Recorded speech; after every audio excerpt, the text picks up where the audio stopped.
Se alguém vem a vós, sem ser portador desta doutrina, não o recebais em vossa casa, nem o saudeis. Segunda carta de João, versículo 10.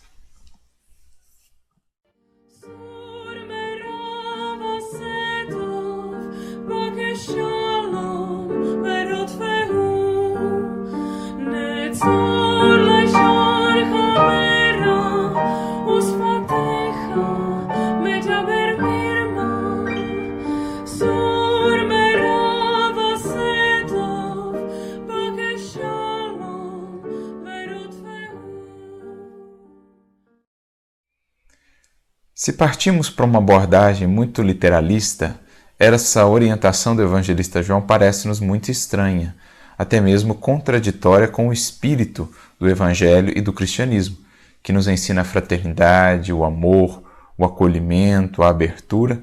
Como então entender essa postura de fechamento, de sequer receber em nossa casa ou minimamente saudar aquele que traz ou que professa uma doutrina diferente daquela doutrina cristã? Mas é claro, precisamos aqui nos aprofundar um pouco mais no entendimento da lição, meditando não nos aspectos exteriores que porventura possamos depreender disso, mas sim em termos mais substanciais, em termos de essência. Será que a casa da qual João nos fala aqui é mesmo apenas a nossa casa física? Será que não poderíamos entender essa lição no plano, por exemplo, da nossa casa mental? Essa casa que compete a cada um de nós zelar por ela, cuidar dela, protegê-la, afinal de contas, é onde vivemos.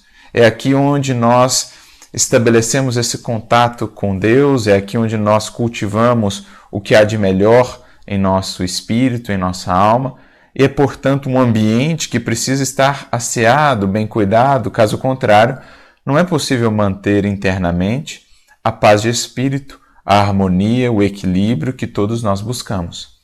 Se a gente começa, então, a analisar essa passagem por essa perspectiva, a da nossa casa mental, a fala ou a orientação de João ganha toda uma nova dimensão. Porque, de fato, diariamente, nós recebemos múltiplas visitas à nossa casa mental. No contato com as pessoas, com as circunstâncias do dia a dia, muitos pensamentos, muitas ideias, muitas emoções batem à porta da nossa casa, buscando ali adentrar. Só que nem sempre esses pensamentos, essas emoções, são pensamentos de equilíbrio, de harmonia, que nos inspiram e estimulam ao bem, à paz, à verdade, à disciplina, à obediência às leis divinas. Enfim, são múltiplos os visitantes que diariamente vêm ter conosco. Mas o que acontece? Muitas vezes estamos invigilantes, porque ainda inconscientes, desatentos, e não cuidamos ou não zelamos por essa entrada da nossa casa mental. A porta está escancarada, de modo que adentram em nosso mundo interior todo tipo de pensamentos, todo tipo de visitantes, mesmo aqueles mais infelizes, que trazem para o nosso mundo interior essa rebeldia, desarmonia, infelicidade, angústia, agitação. Por quê? Porque não temos atuado como zeladores da nossa casa interna. Como Jesus mesmo orientava em muitas passagens do Evangelho, para que vigiássemos a casa a fim de que o ladrão não entrasse e roubasse ali os nossos pertences mais caros, a paz de espírito, o equilíbrio, a harmonia, a felicidade interior.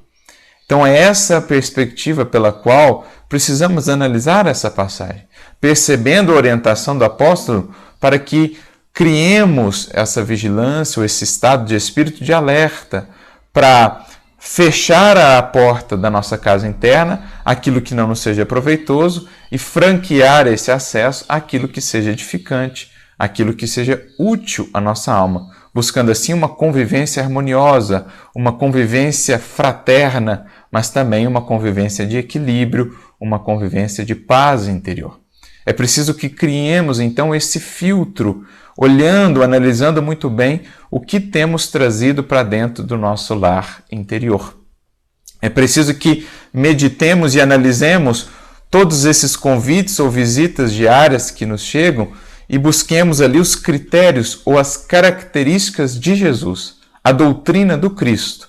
Se pudermos identificar ali essas características, é útil, é válido que abramos a nossa porta interior ao que aquele indivíduo tem a nos trazer, ao que aqueles pensamentos, ideias têm a construir internamente em nós. É o que Emmanuel, por exemplo, vai comentar também no capítulo 83 do livro Vinha de Luz. É preciso que aprendamos a buscar as características de Jesus. A doutrina que João nos fala aqui na sua orientação é justamente isso. Aquilo que nos chega está harmonizado com a doutrina do Evangelho, com o bem, com o amor, com a verdade, com a utilidade, com a sinceridade, enfim. Tem esses caracteres? Se sim, é justo que abramos o nosso coração e a nossa mente àquele visitante, porque ele vem agregar. Se não, embora conversando com aquele indivíduo, embora lidando com aquela circunstância, vale manter a porta da nossa mente, da nossa casa interior fechada.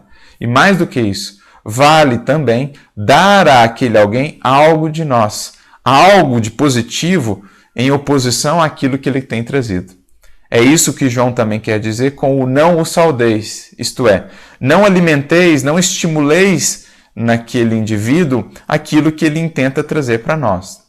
Por exemplo, se alguém vem até nós com a maledicência, vale não só não abrir o nosso campo mental para aquela maledicência, nem saudar aquilo, isto é, nem alimentar aquilo, estimular aquele tipo de conversa.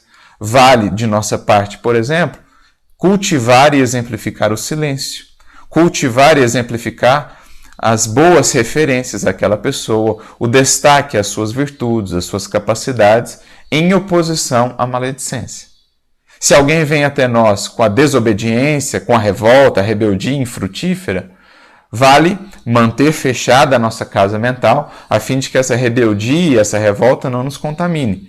E vale mais do que isso, não saudar essa revolta, exemplificando em nós a obediência construtiva, o culto ao dever nas mínimas coisas, que é justamente essa inconformação produtiva e construtiva e não aquela revolta inútil e estéril. Este é um recurso, esta orientação é fundamental para que no nosso dia a dia consigamos conservar a paz e efetivamente vivenciar o Evangelho, tornando-nos fermentos renovadores no contexto em que estamos. Enquanto a criatura não aprende a importância dessa prática de vigiar a entrada ou a porta da sua casa mental, a sua vida segue sendo uma constante, impermanência, em que as circunstâncias, em que o contato com as pessoas roubam-lhe a paz de espírito, o equilíbrio constantemente, porque ela ainda não aprendeu a ter esse cuidado, esse autocontrole, esse autodomínio de vigiar a sua vivência interior, que é onde justamente ela convive e vive diariamente. É preciso aprendamos a ter esse controle sobre a nossa casa mental. Como diz também Emmanuel no livro Encontro Marcado, capítulo 41, num capítulo intitulado, numa mensagem intitulada Pensamento e Conduta, quando ele fala o quanto os pensamentos alheios acabam muitas vezes por influenciar a nossa própria conduta, o nosso próprio estado de espírito, porque nós mesmos franqueamos esse acesso a eles e acabamos prejudicando o nosso equilíbrio e a nossa paz. Como também irá dizer Leon Denis no seu livro O Problema do Ser, do Destino e da Dor, lá no capítulo 24, quando ele diz, intitulado, A Disciplina do Pensamento e a Reforma do Caráter. E ele vai dizer que muitas vezes, ou raras vezes, melhor dizendo, pensamos por nós mesmos, porque vamos incorporando e agregando uma série de pensamentos, de emoções que não nos pertencem e que muitas vezes nos induzem ao desequilíbrio, a estados de rebeldia, de revolta, de desarmonia com a lei divina e que prejudicam, portanto, a reforma do nosso caráter, que só nasce de uma vontade fortalecida, capaz de proteger ou imunizar o indivíduo contra essas influências externas, como também disse Emmanuel no seu livro, na sua mensagem do livro Encontro Marcado, capítulo 41. Então, quando a gente toma consciência dos nossos deveres, quando a gente assume essa responsabilidade de zelar pela nossa casa interior com a vontade fortalecida, mas também com caridade e fraternidade, não recebendo o que não seja proveitoso, o que não traga as características do Cristo, e nem saudando isso, pelo contrário, exemplificando algo de melhor, nós estaremos entendendo o que seja essa orientação do evangelista João, abrindo realmente o nosso coração a apenas aquilo que seja edificante, bom, verdadeiro, útil, enfim, aquilo que traga as características da doutrina de Jesus e do Evangelho. Meditemos um pouco mais nisso e que Jesus nos abençoe a todos. Paz e bem.